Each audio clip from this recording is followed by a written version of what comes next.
이번 비리법설법회에 지난 1일 때는 그 교재가 있어서 그 교재를 나누어서 우리 공부하는 시간을 가졌었는데, 이번에는 그 자유롭게 교육의 관계에 대한 말씀을 드리기로 이렇게 되어 있었습니다. 그래서 저는 이번에 불자님들이 다 잘 알고 계시겠지만, 또 기존에 알고 계신 것을 한 번 더 정리하고 확인하는 입장에서, 그래서 그 상귀라든가 또 오계라든가 팔관제라든지 또 가장 중요한 가르침 중에 업에 관한 이런 가르침들도 경전에서 부처님께서 어떻게 말씀하셨는가를 확인하는 그런 시간이 되었으면 싶어서 이런 자료를 준비했습니다. 우선 우리 교재 5페이지 펴시면 이 앞부분은 삼보일귀하고 5개를 염송하는 그런 내용으로 해놨습니다. 평소에 읽어볼 수 있도록 이렇게 준비를 했습니다. 그래서 같이 한번 소리내서 읽어보도록 하겠습니다. 5페이지 펴서 같이 읽겠습니다.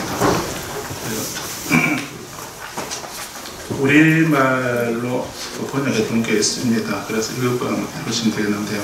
14페이지까지 읽어보겠습니다.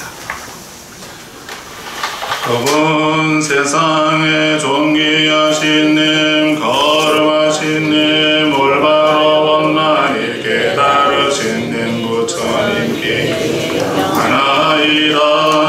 삼귀를 송출하오니 고귀한 부처님께 위하나이다. 고귀한 가르침에 위하나이다. 참모임 성가에 위하나이다. 원만한 부처님께 위하나이다. 원만한 가르침에 위하나이다. 원만한 참모임 성가에 위하나이다. 거룩한 부처님께 위하나이다. 거룩한 가르침에 위하나이다. 거룩한 참모임 성가에 위하나이다. 부처님의 찬탄을 이처럼 세종께서는 거룩한 님, 올바로 원만히 깨달은 님, 명지와 덕행을 갖춘 님, 올바른 길로 잘 가신 님, 세상을 이해하는 님, 사람을 길들이는 하늘 사랑과 인간의 소송 깨달은 님, 세상에 존귀한 님이시옵니다. 가르침의 찬탄을 세존의 가르침은 훌륭하게 소래진 가르침이고 현세의 유익한 가르침이고 시간을 뛰어넘는 가르침이고 아스보라는 가르침이고 궁극으로 이끄는 가르침이며 슬기로운 님이라면 할 수 있는 가르침이옵니다. 참모임 성가의 찬탄을 송출하오니 님의 가르침을 따르는 참사람의 모임인 성가는 훌륭하게 실천 수행합니다. 님의 가르침을 따르는 참사람의 모임인 성가는 정직하게 실천 수행합니다. 님의 가르침을 따르는 참사람의 모임인 성가는 현명하게 실천 수행합니다. 님의 가르침을 따르는 참사람의 모임인 성가는 조화롭게 실천 수행합니다. 님의 가르침을 따르는 참사람의 모임인 성가는 대상으로 여덟비 되는 참사람들로 이루어졌으니 공양받을 만하고 섬김받을 만하고 선물 받을 만하고 존경받을 만하니 세상이 수위 없는 공덕에 바치옵니다. 담보의 경이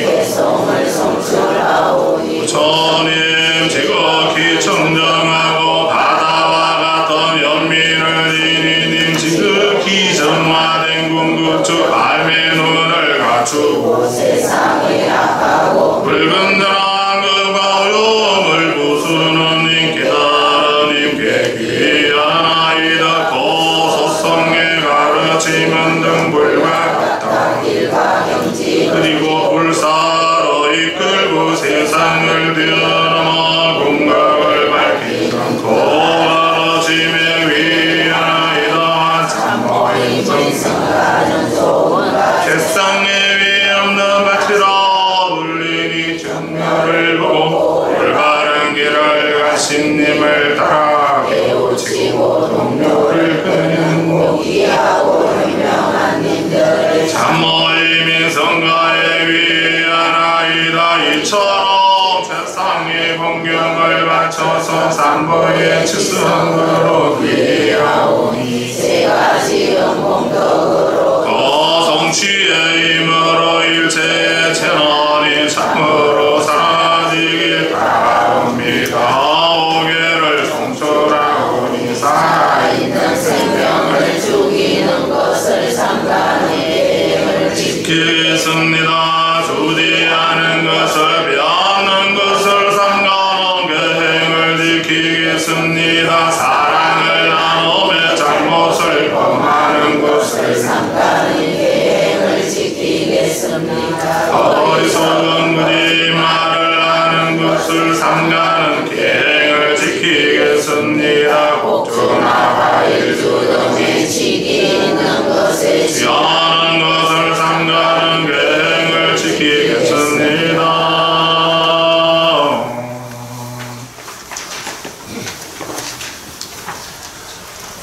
매일 거행하실 때 이렇게 삼보에 귀하고 또 삼보를 예찬하고 또 우리가 받은 그 기회를 읽으시면서 암송을 하시면서 되돌아보고 다짐하는 그런 기회가 되면 좋겠다 싶어서 이렇게 남당 빨리어로 이렇게 하고 있고 또 그렇게 정해져 있는 것을 우리도 읽으면 좋겠다 싶어서 준비를 했습니다.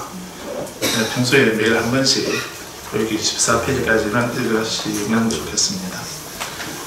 오늘은 저는 이제 옆에 15페이지에 있는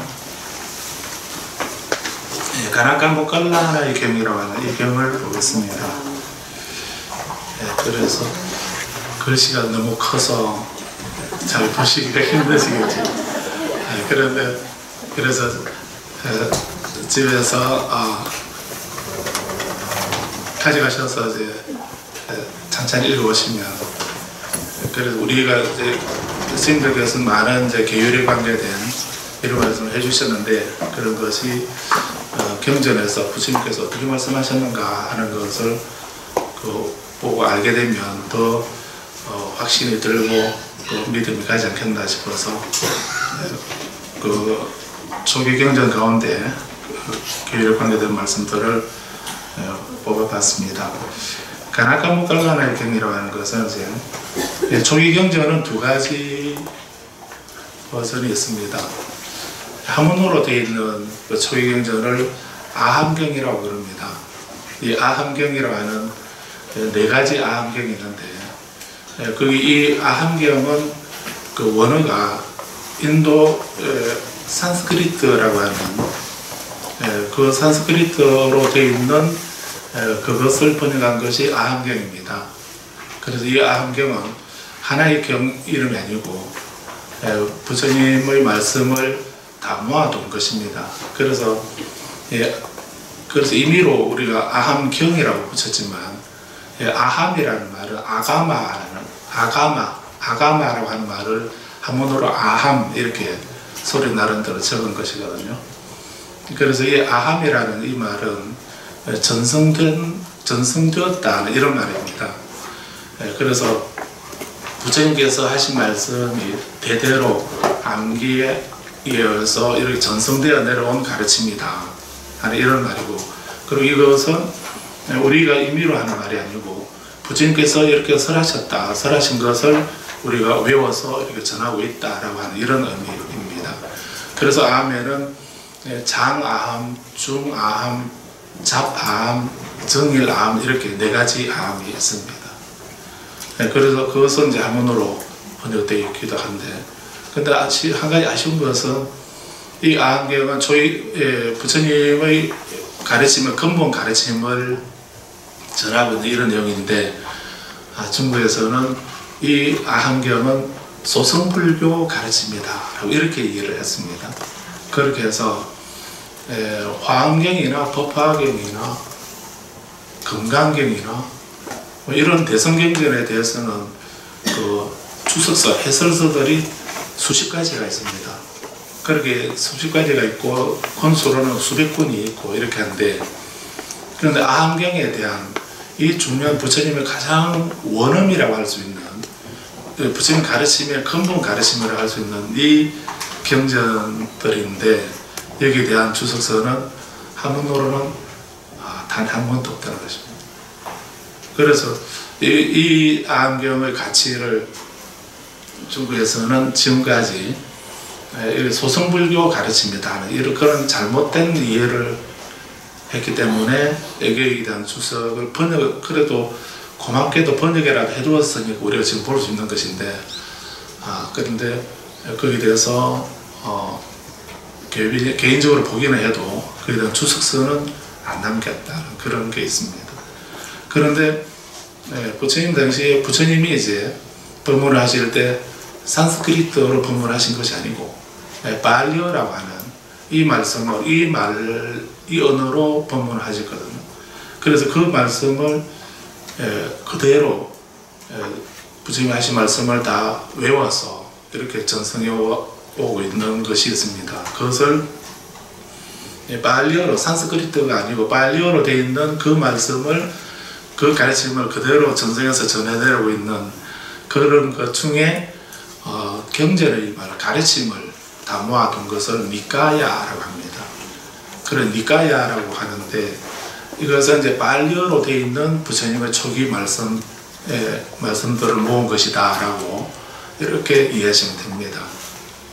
그런데 그래서 발리어로 전해진 초기 경전 가르침은 니까야로 되어 있고, 산스크리트어로 전해지고 있는 그 말씀은 아함경이라고 하는 걸로 지금 남아있다라고 이렇게 이해하시면 되겠습니다. 그런데 니까야는 이제 이 발리어로 된 니까야의 이 초기 경전은 스리랑카나 미얀마나 태국이나 남방불교에서는 이제 이쪽을 계속 지금까지 전승해 오고 있습니다. 그리고 또 여기에 대한 주석서도 많이 남아있고 그렇습니다. 그런데 어쨌든 이 가나카 모칼라나 경이라고 하는 이 경은 잘 안 보이시겠지만 그 줄을 보면 맨 아래 부분에 주가 있거든요. 그래서 이것은 니까야 전서가 있습니다. 거기서 그냥 그대로 발췌해 가지고 이 경을 조금 크게, 그나마도 크게 확대해서 만든 것입니다. 그래서 그래서 그 줄을 보게 되면 MN이라고 되어 있죠.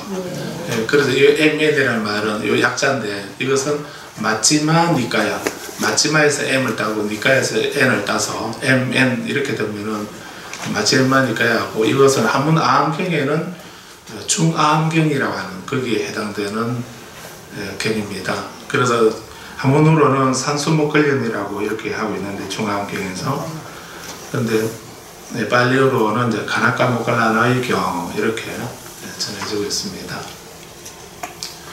자, 그래서 이거를 한번 보도록 하겠는데요.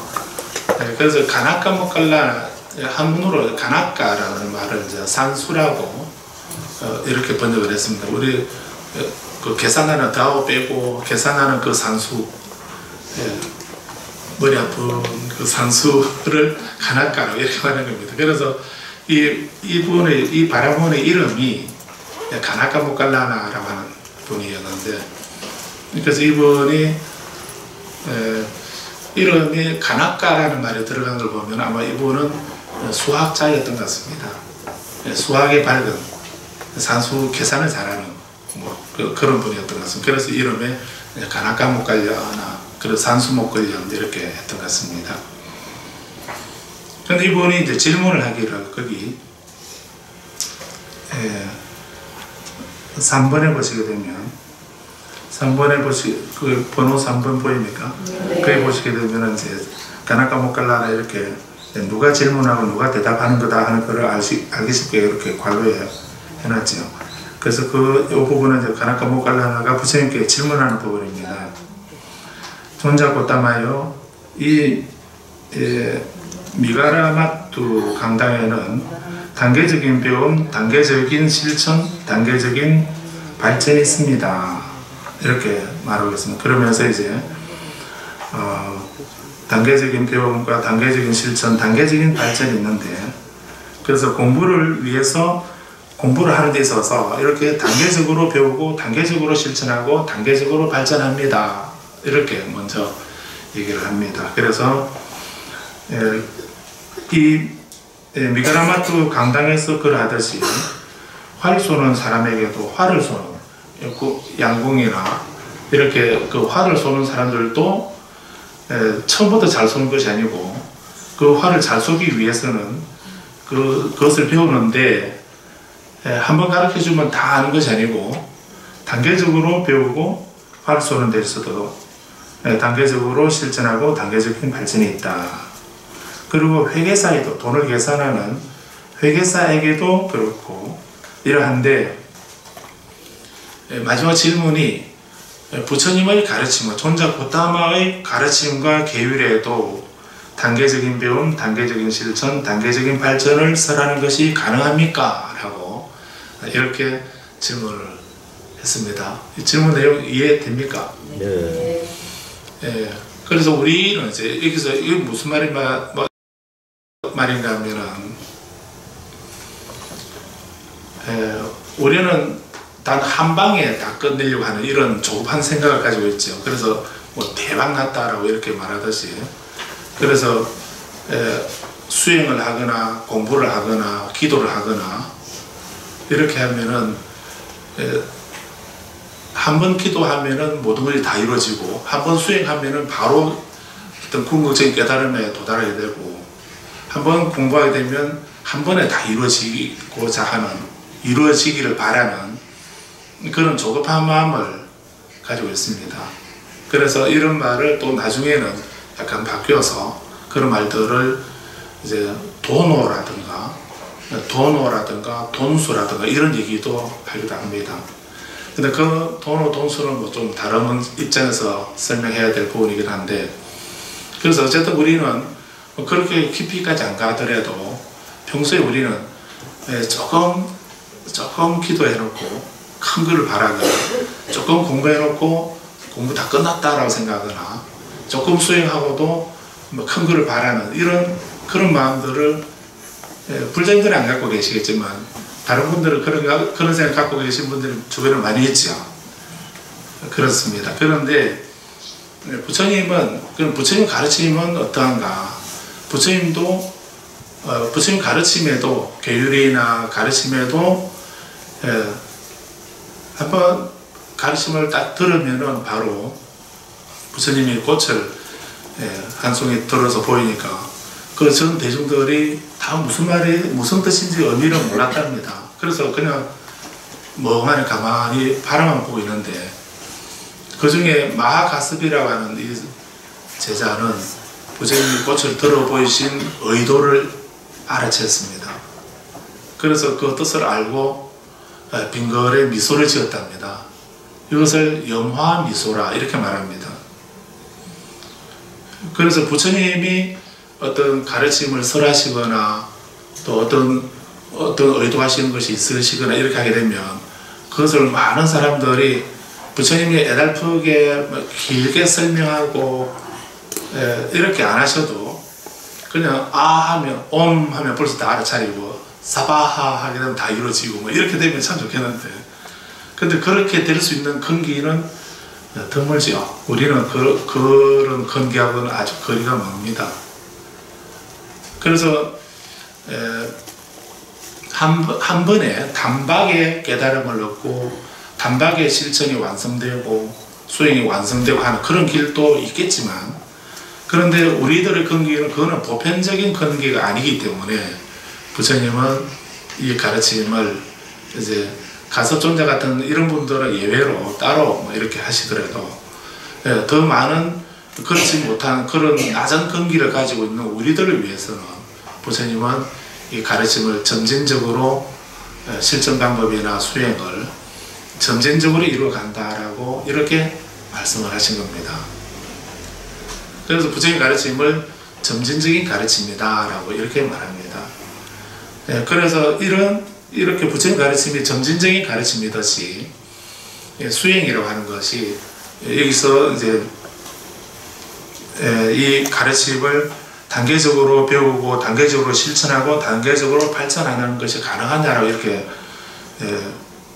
질문하니까 부처님은 바라모니여 가르침과 계율에도 단계적인 배움, 단계적인 실천, 단계적인 발전을 설하는 것이 가능합니다 라고 이렇게 말씀을 하시면서 이제 설명을 해 나가고 있는데, 그래서 이 단계적인 이런 가르침, 이런 과정 말고 초월적으로 한 번에 단박에 바로 배우고 실천하고 발전하는 이런 길이 없는 건 아닙니다. 그런 건 없는 건 아니지만 그런 것은 우리 모든 절대 다수의 사람들에게는 해당되지 않는 부분이기 때문에, 그래서 그러지 못한, 그럴 준비가 안 돼 있는, 근기가 안 되는 사람들에게는 단계적으로 점진적으로 발전시켜 나가는 이런 것이 필요하다, 그런 것이 가능하다라고 하는 이것을 말씀하신 것입니다. 그래서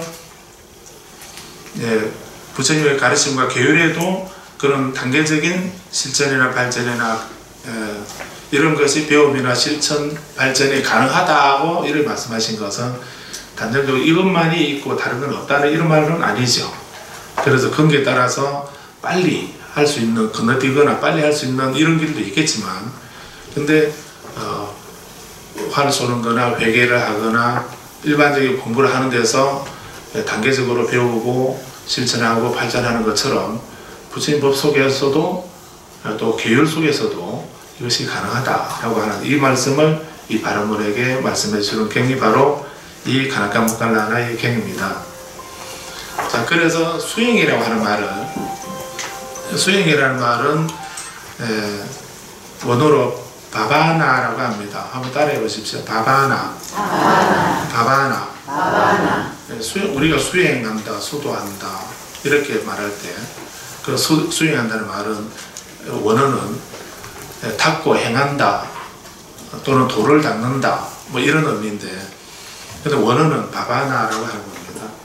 근데 그 바바나라고 하는 이 말은, 수행이라는 말이 무슨 말인가? 바바나라는 그 원어는 변화시키는 것입니다. 바꾸는 것입니다. 우리들의 업을, 우리들의 어두운 생각을 밝게 바꾸고, 우리 거칠고 산만한 내 마음을 섬세하고 고요하게 변화시키고 바꿔가는 작업, 그런 것을 수행이라고, 바바나라고 하는 겁니다. 그래서 우리가 수행은 여러 가지 방편을 하고 있습니다. 연보를 한다든가, 주력을 한다든가, 독경을 한다든가, 참선을 한다든가, 이런 수행하는 방편은 여러 가지가 있지요. 그런 수행을 왜 그렇게 다양하게 하는가? 또 그런 짤막한 부처님 명호나 다란히 진언을 계속 반복해서 외우는 이유가 뭔가? 그렇게 그걸 외우면서 읽고 외우고 하면서 그것으로, 그 힘으로 내 자신의 어두운 마음을 밝게, 산만한 마음을 고요하게 그렇게 변화시키고 바꾸기 위해서 그런 수행을 하는 것입니다. 관세음보살님을 부르면 관세음보살님이 오셔서, 관세음보살님이 내 옆에 나타나셔서 나에게 가피를 주셔서 어떤 내가 바라는 원을 이루어 주시고, 아미타불을 연부를 하면은 아미타 부처님이 오셔서 저 타방색에 아미타 부처님이 계시고, 그 부처님께 내가 간절히 일심으로 부처님 명호를 부르게 되면 부처님이 저 멀리서 내가 부르는 이 가나다란 이 소리를 들으시고 오셔서 나에게 내가 바라는 그 원을 들어주시면서 나를 극락으로 데려가 주시고, 이렇게 하는 것이 아니고, 그런 것이 아니고 그런 것이 아니고, 그렇다면 그건 수행이 아니죠. 만약 그렇게 한다면 그거는 수행을 하면 안 되고, 그렇게 해달라고 어떻게 해야 됩니까? 빌어야 되죠. 그렇게 해준다면, 만약에 관세음보살님이 따로 계시고 아미타 부처님 따로 저 멀리 따로 계셔서 그분이 오셔서 나에게 내가 원하는 것을 이루어 달라고 내 업장을 소멸해 주시고 내 마음을 평화롭게 해주시고 내가 바라는 원을 이루어 주십시오라고 이렇게 한 가지 손이라도 들어달라고 이렇게 한다면, 부처님을 그렇게 들어주신다 한다면 그렇게 들어주십시오라고 이루어 주십시오라고 간절하게 빌어야 되죠. 그 수행하고 앉아있을 게 아니죠. 빌어야 되지 않습니까? 기도를 해야죠. 그러면. 그런데 부처님은 기도를 하지 말고 기도할 대상은 없다라고 했습니다. 우리에게 일어나는, 나에게 일어나는 길, 흉, 화, 복, 우리 이 네 가지 일들이 번갈아가면서 계속 일어나는 것이 우리들의 인생 아닙니까? 길, 흉, 화, 복이 계속 번갈아가면서 생기는 그것이 우리 인생의 내용이거든요. 그런 일들이 왜 생깁니까? 그래서 삼종 외도라고 그럽니다. 그래서 이런 일들이 왜 생기는가 하는 거를 물어보면은 어떤 분은 뭐라고 그럽니까? 그런 일들은 신의 뜻으로 생긴다. 존우론이라 합니다. 존우론이라서 신의 창조라고, 신이 주재하고 신이 만들어낸다. 그 신에는 절대의 신으로 하느님이나 브라만, 범천이나 인드라, 제석천왕이나 이런 신들도 있겠지만 우리 조상신들도 그 범주에 들어간다고 생각할 수 있습니다. 그래서 우리도 그런 얘기 하시죠. 내가 하는 일이 잘 되면 그거 누구 탓입니까? 내 탓이죠. 잘 되는 건 내 탓이고 내가 하는 일이 잘 안 되면 꼬이게 되면 누구 탓입니까? 조상 탓이라고. 그래서 그렇게 말하는 그 사람들은 그 조상도 신의 범주에 들어가는 거예요. 그럼 내가 아니고 조상이라고 하는 조상신 또는 하나님이라고 하는 신, 브라만, 범천이라고 하는 신, 이런 신들이 계셔서 그분들이, 아니면 칠성님이라고 하는 신, 뭐 삼신할머니라고 하는 신, 이런 신들이 있어서 그분들이 우리 아이를 점지해 주시기도 하고 내가 바라는 어떤 원을 이루어 주시기도 하고, 그분에 돌아앉으면은 아이도 자식이 없기도 하고, 삼신할머니가 돌아앉으면은 아들, 자식을 못 낳는다면서요. 네. 그래서 우리가 귀한 자식이 태어나는 것도 삼신할머니나 칠성님에게 달려있다든지, 우리나라 조상님들은 그렇게 생각을 해왔던 거고요. 그리고 또 다른 종교에서는 하나님이 그렇게 한다라고 생각하고, 또 인도의 바라문교에서는 브라만이라는 신이 그렇게 창조한다라고 이렇게 생각하는 거거든요. 불자님도 그렇게 생각하고 계시죠? 예, 안 좋은 일은 조상 탓이라 했으니까 불자님도 1번에 포함되는 것입니다. 그런데 어떤 사람은 또 그게 아니다. 우리가 모든 일들, 내게 일어나는 좋은 일, 나쁜 일, 기쁜 일, 슬픈 일, 이런 모든 일들은 왜 생겨나는가? 그것은 사주에 그렇게 되도록 정해졌다라고 믿습니다. 사주가 뭡니까? 생년, 월, 일, 시를 말하지요. 그래, 그 생년, 그 사람의 태어난 해, 달, 날, 시, 그게 사주인데, 거기에 그 사람이 어떻게 살 거다라고 하는 것이 그게 딱 프로그램이 정해져 있다는 거예요.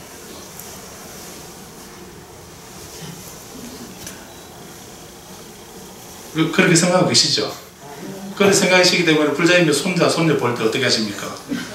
이제 나는 이제 듣고, 나는 뭐 이런 사주를 가지고 태어났지만, 그래도 우리 손자, 손녀는 아주 환상적인 좋은 사주를 가지고 태어나도록 해야 되겠다는 생각 다 하실 거 아닙니까? 그래서 이제 연월까지는 뭐 그렇다 하더라도 일시는 우리가 조정할 수가 있죠. 그래서 날 잘 잡아주는 사람 찾아가가지고 어떤 살도 끼지 않고 천복이 들고 하는 그런 아주 좋은 사주가 된 그런 날짜하고 시간을 딱 정해달라고. 그래서 가르쳐 주면은 그거 들고 병원에 가가지고 이 시간에 이 시간에 태어나도록 해달라고 이렇게 하면 요즘 어디서 와서 또 그렇게 해주시죠. 그러면 그 아이는 아주 환상적인 사주를 가지고 태어나는 것입니다. 그 나쁜 살도 안 끼일 거고 좋은 어떤 좋은 사주를 가지고 태어난 거 아닙니까? 그러면 그 아이는 어떻게 살아가야 됩니까? 부모가 그렇게 봤던 대로 아주 일생 살아가면서 어떤 장애도 없고 행복하게 잘 하는 일마다 잘 되고 행복하고 어떤 장애도 없고 고난도 없이 이렇게 살아가야 될 거 아닙니까? 그런데 그렇게 했는데도 그 사람이 봐주는 사람이 잘못 봤는지 어쨌든 그대로 안 사는 분들 더 많지요. 그 보면은 그하고 상관없는 것 같은데 그걸 믿는 사람들은 철수까지 믿습니다. 그래서 모든 것은 이렇게 운명으로 정해져 있다. 숙명이고 운명으로 결정되어 있다라고 하는 이 결정론자가 있습니다. 불자님은 어느 쪽입니까? 1번입니까? 2번입니까? 어느 쪽 하실랍니까? 둘 다 하실랍니까? 그 다음 세 번째는 이 두 가지를 믿지 않는 사람이 있습니다. 그 세 번째는 우연론자입니다. 어떤 일이든 나에게 일어나는 길흉화복이 어떤 원인도 조건도 없이 어쩌다가 생긴 거다. 이렇게 얘기를 하는 분들이 있습니다. 될 때 되면 되겠지 뭐 이렇게 한다든지 아니면 어쩌다가 생긴 거다. 이런 우연히 생겼다. 이렇게 생각하는 사람들이 있습니다. 이런 분들은 우연론자라고 합니다. 그래서 부처님은 경전에서 이 세 가지 생각을 삼종외도라고 이렇게 말합니다. 그런데 이 세 가지 중에 불교는 어느 쪽일 것 같습니까? 제가 먼저 답을 말씀드렸기 때문에 해당되지 않는다고 말씀드렸는데, 그런데 삼종외도라고 했으니까 이 세 가지, 부처님은 이런 신의 창조나 또는 어떤 결정론이 운명론이나 우연론을 부처님은 부정하시는 겁니다. 내게 일어나는 좋은 일이 어떤 조상님이나 어떤 신의 뜻으로 이루어진 것이 아니고, 내게 오늘 일어난 이 좋은 일이 오늘 그렇게 좋은 일이 생겨나도록 이렇게 정해져 있는 것도 아니고 우연히 생긴 것도 아니라는 것입니다. 그럼 어떻게 생겼습니까? 그래서 들은 풍월이 있어서 자업자득이라고 이렇게 얘기하는데, 어렵게 말하면 자업자득인데요, 쉽게 말하면 부처님은 그거는 조건에 의해서 발생했다, 다른 말로 연기한 것이다 라고 이렇게 말하는데, 그 말은 그 일이 일어날 만한 원인이 있어서 그 일이 생겨났다, 이렇게 말하는 것입니다. 그래서 이렇게 우리에게 일어나는 모든 일들이, 우리는 그렇게 좋은 일이나 나쁜 일이나 되도록 정해져 있다는 생각이나 누가 주재하거나 만들거나 주재한다고 생각하거나 우연히 생겨난다고 이런 생각을 하게 되면, 그렇게 하게 되면 우리가 왜 이 세 가지를 외도라고, 이 사견이라고, 잘못된 생각이라고 부처님 부정하신 이유는 뭐냐면, 그렇게 모든 일을 신이 주재하고 운명적으로 결정되어 있고 우연히 생긴다고 한다면, 그럼 지금 내가 할 일이 뭐가 있습니까? 지금 현재 내가 어떤 의지를 가지고 할 수 있는 일이 없지요. 내 생각이나 내 의지하고는 아무 상관없이 신의 뜻으로 신이 그렇게 되도록 만들거나 또는 운명으로 그렇게 되도록 정해져 있다고 한다면, 이미 정해져 있는 것을 우리가 바꿀 수가 없는 거죠. 내가 바꿀 수 있는 부분은 없는 겁니다. 이미 그래 정해져 있다고 한다면. 또 우연히 생긴다고 한다면 내 의지하고는 아무 상관없이 우연히 생긴다고 한다면 내가 할 수 있는 일은 없어지는 것입니다. 그런데 부처님은 그런 일은 없고 내 의지로 이루어지는 것이기 때문에, 좋은 일도 그 좋은 일이 생길 수 있는 그런 어떤 원인을, 인과를, 원인을 내가 지었기 때문에 그 좋은 일이 생겨났다는 것입니다.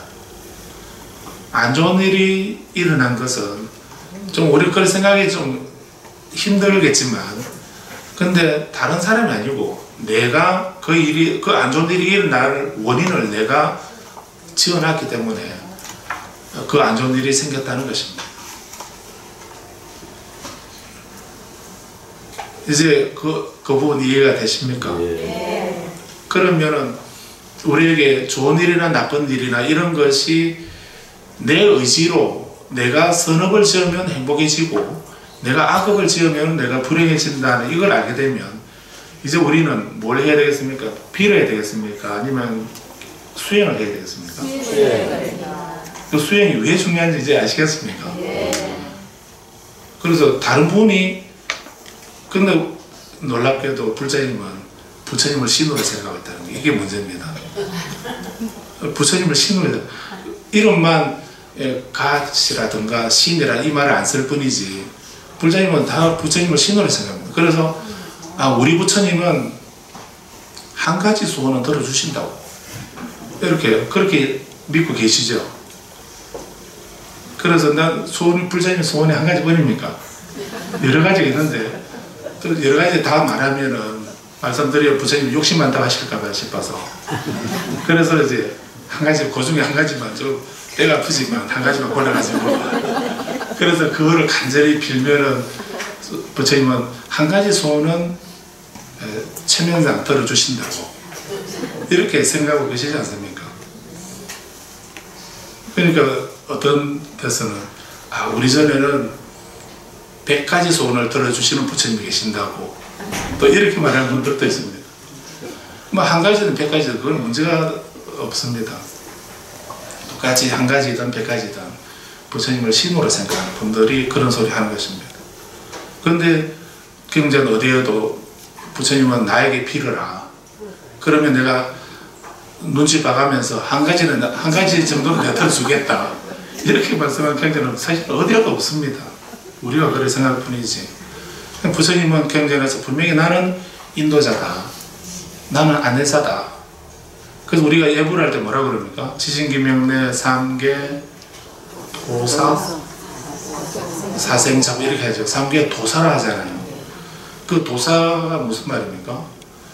그 도자가 안 보셨겠지만 좀 자세히 한번 보십시오. 그 한자를 보면은 길도자가 아니고 길도자 밑에 마디존자가 있는 인도할 도자입니다. 그래서 도사라는 말은 부처님은 인도자이시다는 그런 뜻입니다. 그런데 우리는 말은 인도, 3계 온 세상의 그 위대한 거룩한 인도자이시여 이렇게 말하면서 말은 그렇게 하면서 생각은 부처님을 전지하고 전능하시는 전지전능한 신으로 생각하고 그래서 아시죠? 한 가지는 꼭 들어주셔야 됩니다. 이렇게 우리 그렇게 기도합니다. 그래서 이 생각을 안 바꾸게 되면 우리가 수행한다고 하면서 수행한다고 말은 수행한다고 앉았는데 실제 내용은 기도하고 있는 그런 예도 있을 수 있습니다. 그래서 만약에 우리가 빌어서 이루어지는 일 같으면 부처님에게든 누구에게든 빌면 되겠는데 부처님은 빌어서 이루어지는 일이 없다라고 했습니다. 그렇게 되도록 결정되어 있는 것도 없고 우연히 생기는 것도 아니고 내가 그럴 만한 원인을 지으면 그 원인에 따라서 행복해지기도 하고 불행해지기도 하는 거다라고 이렇게 그걸 깨달으셨다는 거죠. 그래서 깨달으신 분이다는 말이 뭘 깨달았는가? 우리가 알지 못하는 알 수 없는 심오한 진리 그걸 깨달으셨겠다. 그래서 부처님 깨달음을 우리는 더 높여서 안욕따라 삼력삼보리 이런 소리도 하지요. 그렇게도 얘기하는데 그리고 뭔가 좀 있어 보이지 않습니까? 그런데 사실은 어떤 비밀한 어떤 심오한 우리가 알지 못한 알 수 없는 뭐 그런 부분이 있기도 하겠지만 근데 부처님 깨달음은 이걸 하신 겁니다. 신의 뜻이 아니고 결정이 아니고 우연이 아니고 내가 지어서 내가 받는 것이다 라고 하는 그래서 부처님의 선정을 버리고 고행을 버리고 중도의 깨달음으로 중도의 실천으로 깨달음을 이루신 이 부처님이 그런 과정을 겪으신 이유가 어디인가 지금 나는 무엇인가 지금 내 마음 내 의지는 어떻게 되는가 하는 여기에서 그런 깨달음을 이루시게 된 것입니다. 그래서 수행이라고 하는 거는 우리가 돌을 닦는다, 수행한다 이렇게 하게 되면 좀 어려워지겠지만, 그런데 의미가 변화시키고 바꾼다. 우리가 빌어서 되는 것이 아니고 수행해서 이루어지는 거라면은, 그럼 이 수행이라는 거는 이제 지금은 내가 몰라서 어두운 업을 지었지만 이제 그 도리를 알았다고 한다면, 그 원인이 내게 있다라고 하는 거, 내 업에 있다고 하는 것을 알았다고 한다면, 우리가 지금 해야 할 일은 이제 내 업을 어떻게 변화시키고 바꿀 건가 하는 이 작업만이 필요한 거죠. 그래서 계를 지키라고 하는 것도 그 때문에 말씀하는 거고, 그래서 부처님은 우리는 이런 입장에서 세 가지를 배워야 된다라고 이렇게 말씀하셨습니다. 세 가지 배움이라 해서 그것을 사막이라 이렇게 말하지요. 사막은 다 아시죠? 사막산가요? 송악산가요? 송악산인가요? 성악산인가요? 아, 사막산을 바꾸고 어떻게려고. 네, 그런데 사막이라는 말은 계정의 사막이라는 말이죠. 그래서 계정의 사막이라고, 우리 사막하면 계정의 사막 우리는 다 알고 계시는데, 그런데 부처님은 우리가 배워야 할 것을, 그러면 우리가 모든 행위의 책임이 나에게 있다고 한다면 우리가 배워야 할 것은 세 가지를 배워야 된다고 이렇게 요약해 주시는 거거든요. 그 첫 번째가 계율을 배워라 이렇게 말씀한 겁니다.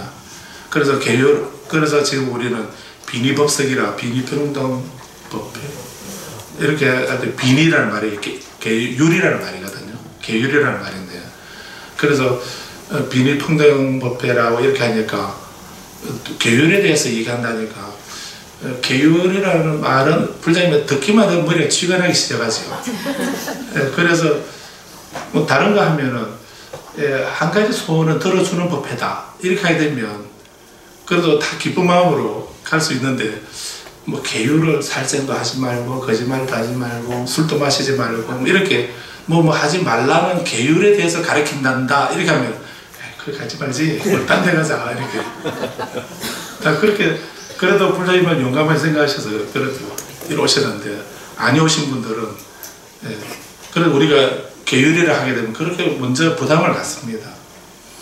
그런데 계율은 이렇게 계속 말씀을 드려도, 여러 선생님들이 많은 말씀을 해주셔도 오늘 이 계율을 무엇을 하지 말라는 이 생각만 먼저 그런 부정적인 그 생각만 먼저 하니까 나는 안 할 생각을 아예 준비도 안 돼 있는데, 전혀 그런 생각 안 하고 있는데 나보고 살생하지 마라 하고, 나는 거짓말 안 할 준비가 안 돼 있는데, 근데 또 필요에 따라서는 거짓말도 해야 될 그런 상황에 내가 놓여 있는데, 근데 저리 가니까 거짓말 하지 마라고 이렇게 하니까 그게 잘 안 듣고 말지, 듣고 나면은 괜히 부담스럽고 지키기도 그렇고 안 지키기도 그렇고, 그런 생각을 해서 계율에 대해서는 그렇게 부정적으로 생각하고 계시는 거죠.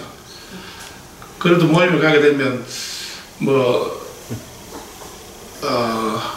다른 술이라도 한잔 하고 이렇게 해야 되는데, 그래서 그런 술을 마시지 말라니까, 그러니까 와인이라면 와인이라 하든지 아니면 곡차라고 하든지, 또 일본에서처럼 반야탕이라고 하든지 이렇게 하게 되면 일단은 술주자 안 들어갔으니까 그걸 마셔도 안 되겠나 이런 생각. 그냥 술을 어쨌든 나는 술을 마시고 싶은 생각을 이걸 안 버리고 있는 상태에서 그런 술을, 근데 이렇게 빛깔도 좋고 향기도 좋고 그래도 맛도 좋은 거, 이거 부처님 왜 마시지 말라고 하셨지 이 생각을 하게 되면, 그래서 술을 마시지 말라 했으니까 그냥 이름을 바꾸자. 그래서 그 보리차 맥주는 마셔도 된다고, 맥주는 불자들 마셔도 된답니다. 왜 그러냐니까 이게 보리차랍니다. 그 원료가 보리로 만드니까, 보리는 깨달음이잖아요. 그러기는 보리는 깨달음이니까. 그래서 어떤 스님이 그렇게 말씀하셨다고. 보리차 맥주는 선생님들이 불자들 마셔도 되는 거라고, 깨달음이 없노니까.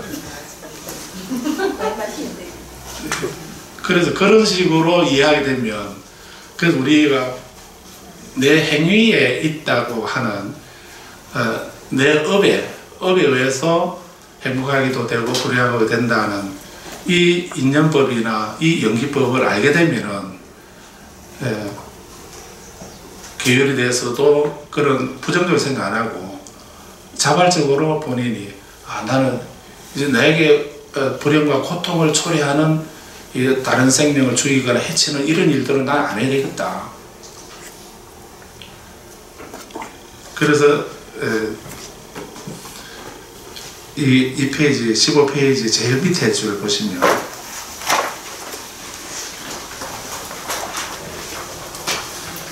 4번에 보면 그래서 그 4번의 제일 밑에 줄을 보면은 사소한 잘못에서 두려움을 보고 학습 교육을 받아서 배우라 라고 하는 길들입니다 라고 이렇게 부처님 말씀하고 계시죠. 여기서 중요한 것이 사소한 잘못을 보고 사소한 잘못에서 두려움을 본다. 그 불자들은 누구인가? 불자들은 사소한 잘못을 보고도 두려움을 느끼는 사람이 불자입니다. 안불자들은 사소한 잘못을 봐도 그거는 두려움을 느끼지 않을 뿐만 아니라 큰 잘못을 봐도 두려움을 안 느끼죠. 그건 나와 상관이 없으니까. 왜냐하면 내게 좋은 일이나 나쁜 일 이런 거는 그거는 그 신이 알아서 해주실 거니까 내가 뭐 사소한 잘못을 하거나 말거나 큰 잘못을 저지르거나 말거나 이건 상관이 없습니다. 또 운명으로 정해져 있다고 한다면 지금 내가 뭘 하든지 아무 상관이 없습니다. 또 우연히 생긴다 한다면 그럴 필요가 없죠. 그런 두려움이 없습니다. 내가 하는 행위에 대해서. 그런데 내가 지어서 아까 자업자득이라 했는데 내가 지어서 내가 받는다고 이렇게 한다면 그래서 내가 작은 허물이라도 작은 잘못이라도 저지르게 되면 거기에 대한 결과 괴로움 고통으로 나에게 과보가 온다고 한다면 그 나쁜 일을 하시겠습니까? 작은 사소하고 작은 선행이라도 그걸 하게 되면 나에게 그 선행이 나에게 행복을 가져온다고 한다면 그 작은 선행이라도 하시겠습니까? 안 하시겠습니까? 네.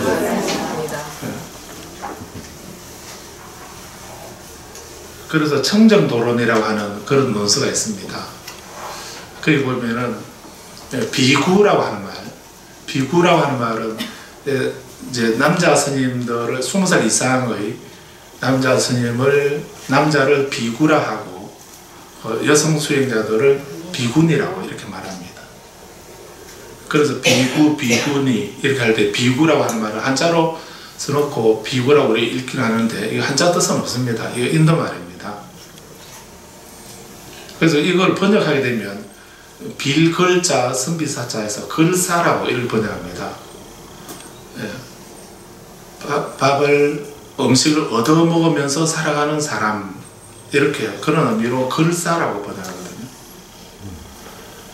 그래서 부처님 당시에 출가자들은 자기 생계를 위한 경제활동을 하지 않았습니다. 직업을 가지지 않고 오로지 수행만 했거든요. 그래서 음식은 어떻게 먹는가? 다른 사람에게 얻어서 먹어라. 완성된 음식을 얻습니다. 음식 재료를 얻어와서 절에서 요리해 먹는 것이 아니고 완성된 음식을 무엇이든지 완성된 음식을 얻어와서 그걸로 하루 먹으면서 그 주림배를 채우는 것입니다. 옷은 버려진 천을 주어서 그걸 염색해서 옷을 만들어 입어라. 그런 옷을 가사라고 이렇게 하죠. 누더기 가사를 입어라. 그리고 잠은 나무 아래서 잠을 자라. 이게 부처님 당시에 출가자들의 기본 생활 방식이었습니다. 부처님뿐만 아니라 그 외도들의 사문이라고 말하는 그 출가자들은 기본 생활이 이렇게 했습니다. 왜냐하면 본인이 어떤 해야 할 가정에서나 나라에 해야 할 의무를 다하지 않는 것. 가족을 버리고 떠나지 않습니까? 집을 떠났는데 떠났기 때문에 그래서 가족에 대한 의무를 다하지 않는 거죠.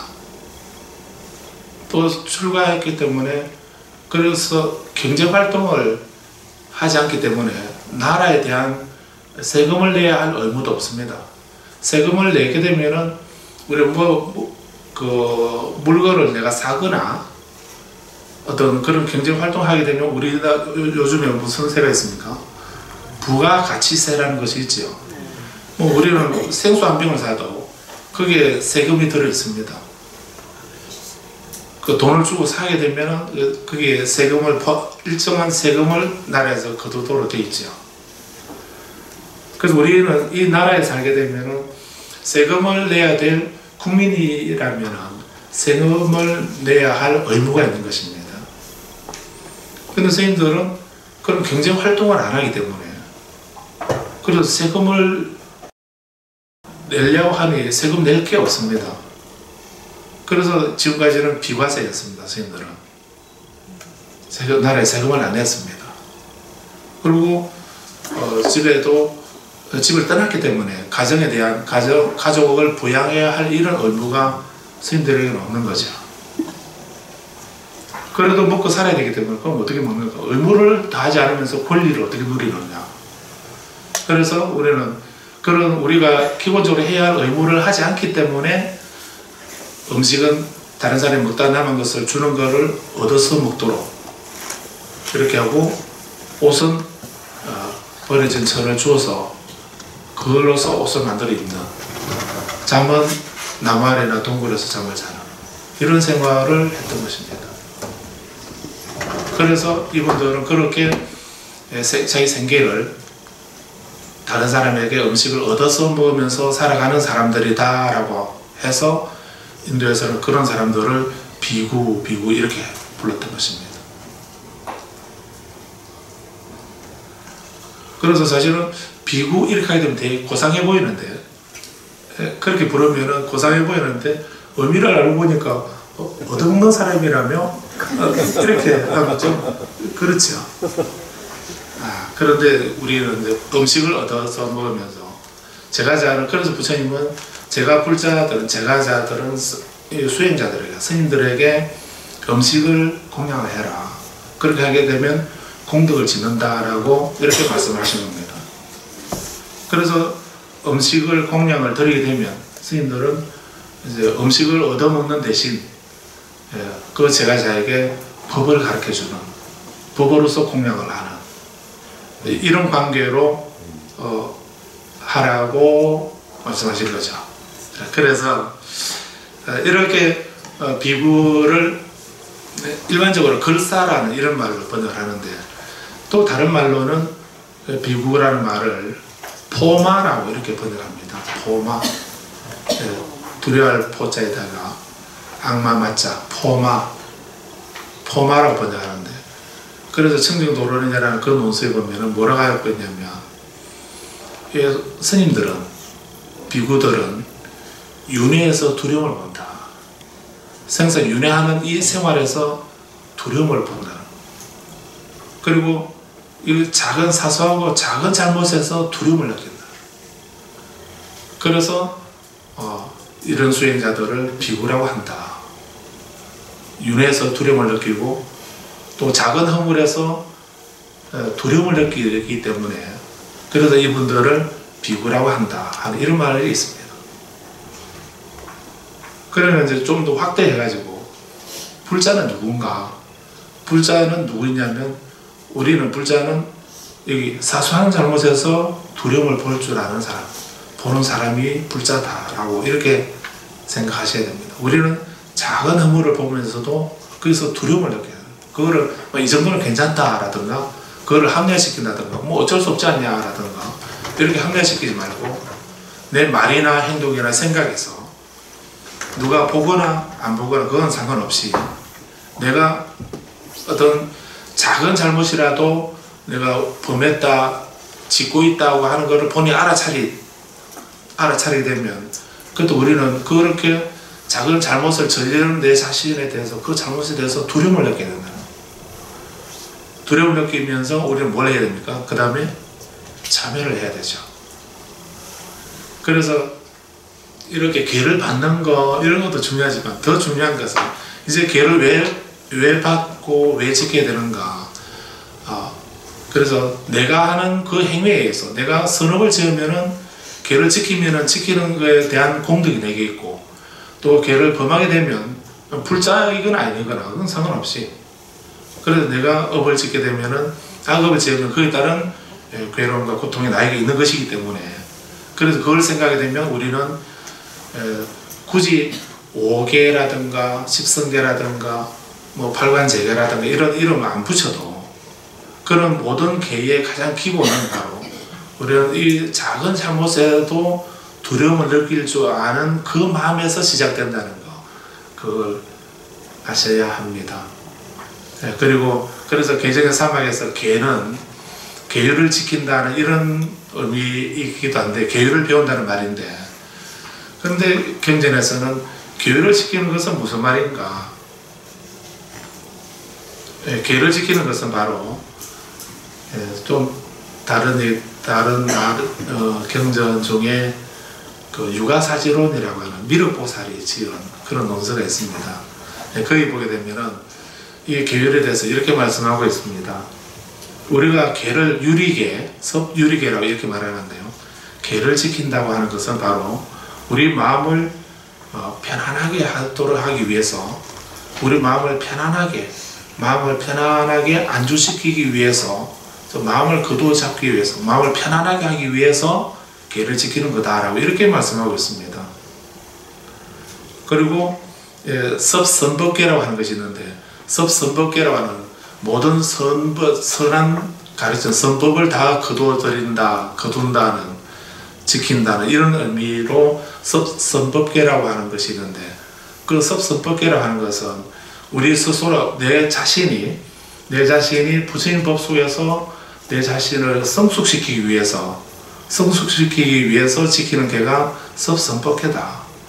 그래서 내 마음을 편안하게 하기 위해서 계는 이렇게 내 마음을 편안하게 하기 위해서 지키는 그것이 바로 계율이란 말이고 그리고 내 스스로 부처님 가르침 속에서 내 자신을 성숙시키고 발전시키기 위해서 하는 것이 그게 바로 법이다, 선법이다 라고 이렇게 말하고 그리고 계는 바로 중생들을 다른 사람을 이롭게 하기 위해서 지키는 것이다 라고 이렇게 말하고 있습니다. 여기서 이 유가사지론에서 미륵보살 하신 말씀이 우리 중생이 우리가 계를 지키는 것이 5계이든 출가자든 제가자든 계를 지키는 것은 바로 그렇게 자기 자신의 마음을 편안하게 하기 위해서다라고 이렇게 말씀하고 있는 것이 아주 특이한 의미입니다. 자, 그래서 이렇게 이게 산만해졌는데요. 다시 정리를 하면은 수행이라고 하는 것은 바바나라고 하는 것은 이렇게 우리 자신의 업을 변화시키고 바꾸는 작업이다. 이렇게 이해를 한다 했습니다. 그런데 왜 변화시키고 바꿔야 되는가? 이런 우리들에게 일어나는 모든 일들이 다른 사람의 의지나 의도로 이렇게 이루어지는 것이 아니기 때문에 내가 지어서 내가 받는 것이기 때문에 그렇다면 나의 어두운 업을 밝게 또 부정한 업을 맑게 깨끗하게 청정하게 또 산만한 업을 고요하고 섬세하고 고요하게 변화시키고 바꾸는 작업 그런 것이 바로 수행이다 라고 하는 이런 말씀을 알 수가 있고요. 그리고 이 말을 티베트 말로는 따라해 보십시오. 곰무아 곰이라는 말, 곰이라고 하는데요. 이 곰이라고 하는 이 말은 익숙해진다는 말입니다. 또 가까워진다는 뜻입니다. 그래서 우리가 수행한다는 것은 비는 행위가 아니고 그 가르침에 또 그 업에 익숙해지는 것입니다. 얼굴에 미소를 짓도록 하는 것을 미소 짓는 수행을 한다고 한다면 한 번만 아침에 일어나서 한 번 미소 지으면 하루 내내 미소 지어집니까? 한 번 보리심 내게 되면 그게 하루 내내 보리심을 가득 차 있을 수도 있겠지만 그래 하기는 힘들지 않습니까? 그래서 이 보살행문을 보게 되면은 캄캄한 밤중에 아무것도 보이지 않는 그런 캄캄한 밤중에도 번개가 번쩍하면은 사물이 잠시 주변에 있는 물상들이 눈에 들어오지요. 그런 것처럼 우리들의 악업으로 가득 차는 우리들 마음속에 보리심이 생기게 되면 그때 그 잠시 부처님의 가피로 우리 마음속에 보리심이 생길 수 있다. 그렇게 말씀하고 있습니다. 그런데 이렇게 우리 이 선한 마음은 선한 마음은 잠시 생기고 나머지는 어두운 마음으로 악한 마음으로 가득 차 있는 것이 우리들입니다. 그래서 이렇게 어두움으로 가득 차 있는 우리들 마음속에 보리심의 밝은 빛을 비추기 위해서는 번개가 번쩍하는 것처럼 하루에 한 번씩만 번쩍 이렇게 해가지고는 보리심 행자가 되기 어렵겠지요. 그래서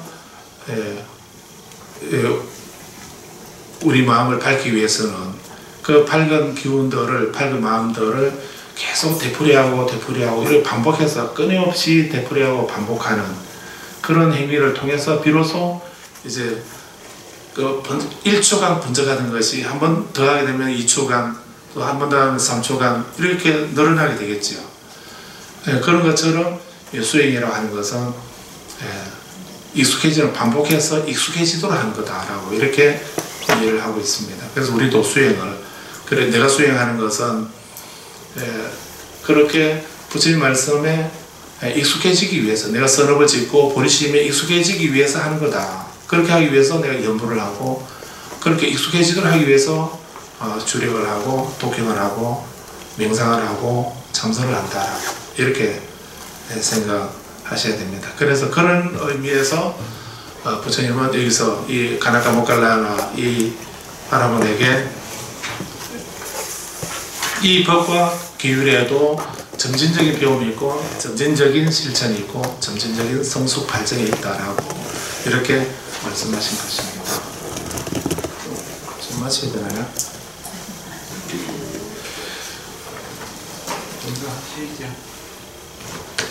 나중에 편집하실 거죠? 그러면 제가 요 경은 좀 마저 읽고 마치도록 하겠습니다. 자, 그렇게 하시면서 이렇게 점진적으로 이제 배울 수 있다고 하는 거를, 그러면 점진적으로 어떻게 배우는가 하는 거를 이제 바라본에게 지금 일러주시는데, 그 4번 밑에서 세 번째 줄을 보시면은 모름지기 계행을 닦고 계율을 갖추어라. 계율의 항목을 수호하고 지켜서 행동 규범을 완성하라. 이렇게 말씀하셨죠. 이것이 이제 그 불자라면은 이제 법을 안다면, 우리가 수행을 한다든지 또 불자를 한다면 제일 먼저 뭘 해야 되는가? 부처님의 첫 번째 배움을 여기 계행을 말씀한 겁니다. 계행을 닦고 계행을 갖추어라. 또 계율의 항목을 수호하고 지켜서 행동 규범을 완성하라. 그러면서 계를 지키면서 우리는 사소한 잘못에도 두려움을 느끼게 된다.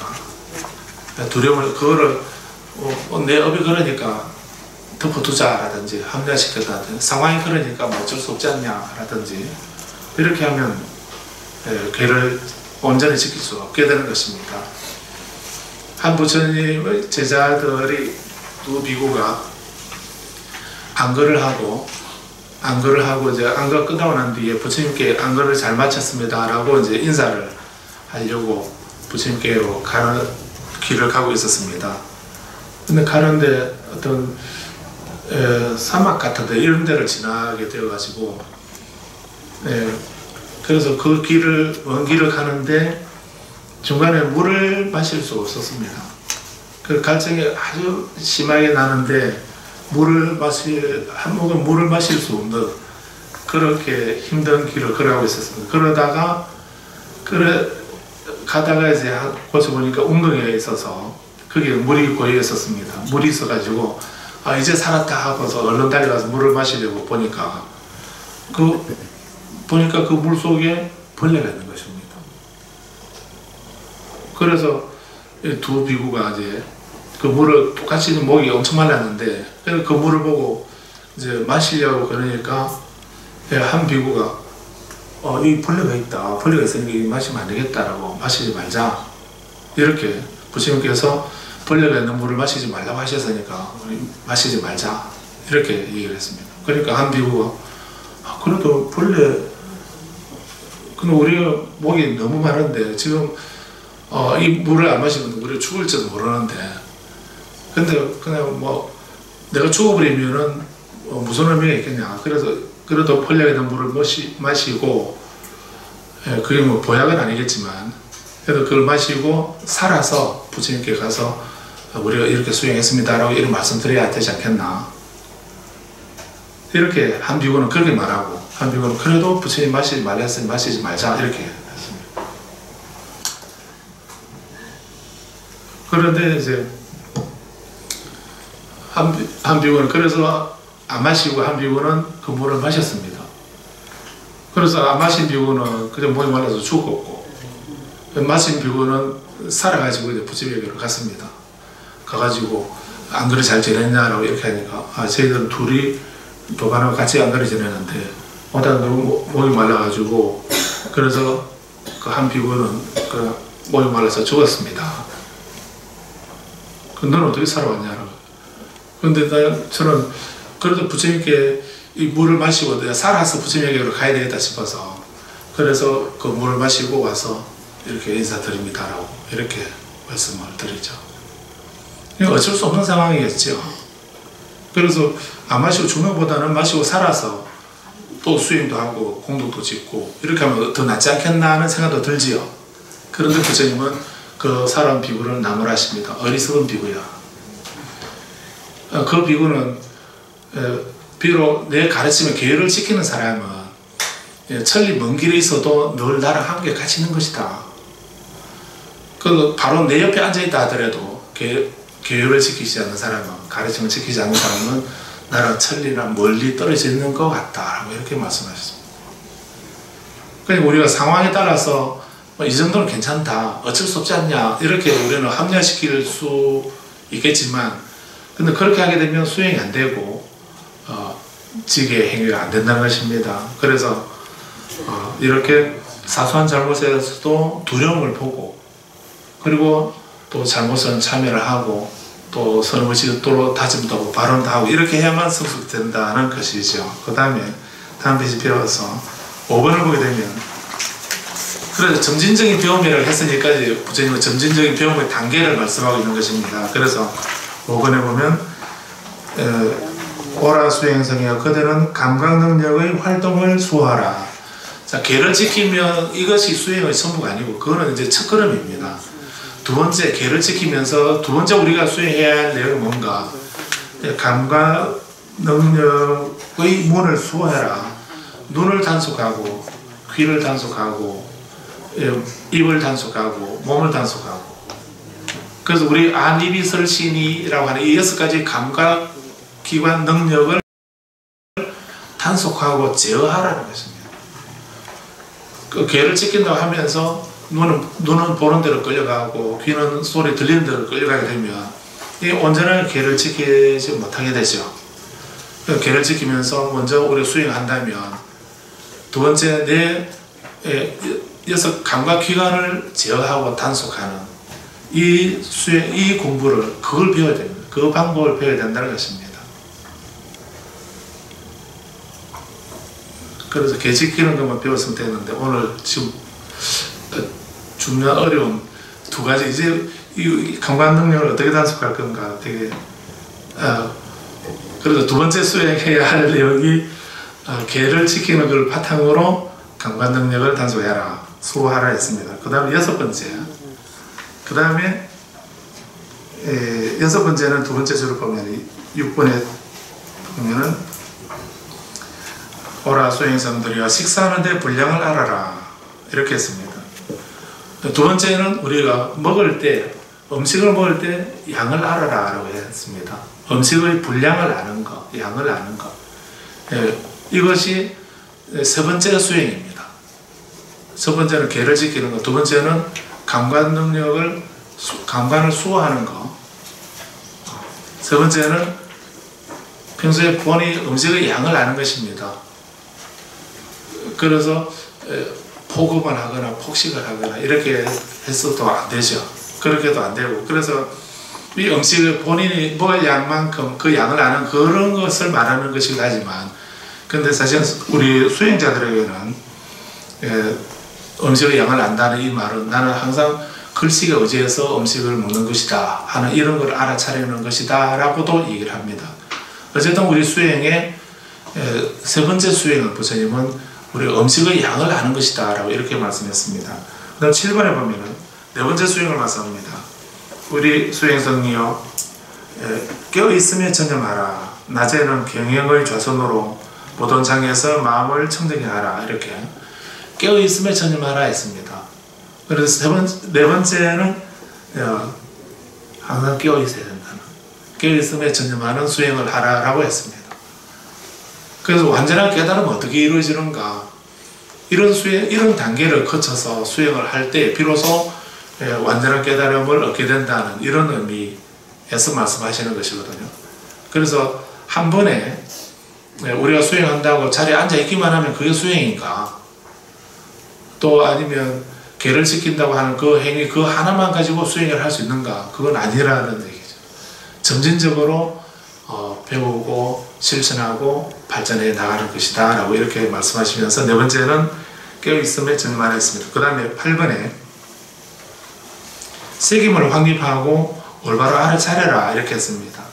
그 다음 9번에는 한적한 숲이나 나무 아래나 산이나 계곡이나 동굴이나 묘지나 숲이나 노지나 집들이 있는 이런 그런 외딴 곳에 처수해서 적정처에서 수행을 해라 하는 이런 말씀을 하고 있습니다. 그래서 이 적정처에서 고요한 곳에서 혼자 수행하는 것도 아무나 하면 안 되고요. 앞에 먼저 개를 지키는 사람이 할 수 있다 했습니다. 그 다음에 감각을 소화할 줄 아는 사람이 해야 되고, 그 다음에 음식의 양을 아는 사람, 또 깨어있으며 전념하는 사람, 새김을 확립하고 올바로 알아차리는 이런 단계까지 수행한 사람이 비로소 그 다음 단계에 토굴에 가서 혼자 조용하게 수행하는 것입니다. 그렇지 않으면은 장애가 생기게 되면 극복하지 못한다 했습니다. 네. 그래서 9번에서 적정치에서 수행하라. 그 다음에 10번째는 그 7번째 수행을 말합니다. 그런 식사를 한 뒤에 탁발에서 돌아와서 가부좌를 하고 몸을 곧게 펴고 얼굴 앞으로 새김을 확립하고서 앉아라. 앉아서 이제 수행의 5가지 장애를 끊는 이런 단계가 7번째 수행입니다. 그 다음에 11번에서는 8번째 수행을 말합니다. 여기서부터는 이렇게 수행의 장애가 되는 5장 선정의 5가지 장애라고 말하는데, 이 장애를 끊은 사람이 끊고서 수행을 하게 되면 그 다음 비로소 첫 번째 선정에 초선에 들어가게 된다 했습니다. 그리고 11번째고 11번이 있는 것이고, 그리고 그 11번에 2번은 두 번째 선정, 3번은 세 번째 선정, 4번은 네 번째 선정을 이렇게 말씀하고 있습니다. 이렇게 단계별로 수행을 하고 해서 네 번째 선정을 성취하게 되는데, 그 다음 페이지 넘겨서 12번을 보게 되면 이것이 이 마음이 아직 목표에 도달하지 못했지만 속박으로부터 최상의 안온을 바라는 보다 높은 수행의 단계에 있는 수행성들에 대한 나의 가르침이다. 그래서 우리 부처님이 말씀하시는, 우리가 수행의 종교라고 이렇게 말할 때 부처님은 어떤 수행을 말씀하셨는가, 이런 수행을 말씀하셨다는 것입니다. 그래서 부처님은 이 네 번째 선정에 해당되는 이 제4선 이것만 말씀하신 것이 아니고, 그런 깊은 선정의 단계, 선정을 얻는 것 이것만 말씀하신 것이 아니고, 그 선정을 얻기 위해서는 우리는 어떻게 해야 되는가? 먼저 개를 지켜야 된다. 그리고 감관을 단속할 줄 알아야 되고, 그리고 깨어 있어야 되고, 음식의 양을 알아야 되고 깨어 있어야 되고, 그리고 새김을 확립하고 알아차림을 하는 그런 단계에서 적정체에서 그런 단계까지 수행이 되었을 때 비로소 고요한 곳에서 적정체에서 혼자 토굴해서 혼자 정진할 수 있다는 겁니다. 그렇게 성경을 혼자 도울해서 그렇게 성경을 닫게 되면 그 성경의 깊이가 초선, 1선, 3선, 4선 이렇게 깊은 단계의 성경까지 얻게 되고, 그런 성경이 있게 되면 비로소 거기에서 지혜가 생겨나게 된다는 거죠. 그 지혜로서 또 너를 뿌리째 뽑아버려서 끊어서 깨달음을 완성하게 된다라고 이렇게 말씀하는 것이 계정의 사막이라고도 말씀하셨고, 수행의 내용은 자세하게는 이렇게 점진적으로 이루어진다라고 말씀하고 있는 것입니다. 그래서 이 가나가 목걸련의 경우 이걸 말씀드리는 걸로 마치도록 하겠는데요. 그런데 이런 우리들의 수행은 오늘 기억하실 것은, 아까 우리가 부처님이 삼종외도를 부정하신 이유가 무엇인가, 삼종외도의 그 생각에는 우리들의 의지가 개입될 수 없기 때문에, 그래서 내가 지어서 내가 받는 그 조건의 원인이나 조건이 나에게 있기 때문에, 그래서 우리는 계를 짓게 되고 또 선정해서 마음을 닦아야 되고 또 계정의 사막에서 해에서 지혜를 배워야 된다는 이런 말씀들을 그 계정의 사막을 왜 배워야 되는가, 깨달음이나 내가 바라는 원이 나의 행위에 의해서 이루어지는 것이기 때문에 이런 세 가지 배움을 통해서 나의 행위를 완성해야 된다는 걸로 이해하시면 되겠습니다. 그렇게 하기 위해서는 우리는 한 번만 들어서 그대로 되는 것도 아니고, 또 한 번 본다고 해서 되는 것도 아니고, 또 수행을 한 번 해서 이루어지는 것도 아니고, 끊임없이 되풀이하고 반복하고 이렇게 해서 익숙해져야 된다는 거. 그리고 그렇게 익숙해지게 되면은 그 깨달음에 또 내가 바라는 그 목표에 가까워지게 된다 하는 것이, 그게 수행의 의미다라고 하는 말씀을 기억하시기 바랍니다. 이렇게 오늘 여기까지 말씀드리겠습니다.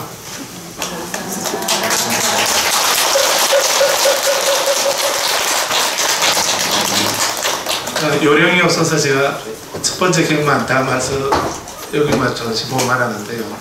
그 나머지는 이제 편하게 집에 돌아가셔서 돋보기를 가지고 그 주까지 하나하나 읽어보시고 이해가 안 되시면 또 한 번 더 읽어보고, 그래도 이해가 안 되시면 선생님께 질문해서 배워서 온전하게 이해할 수 있도록 이렇게 하시기 바랍니다.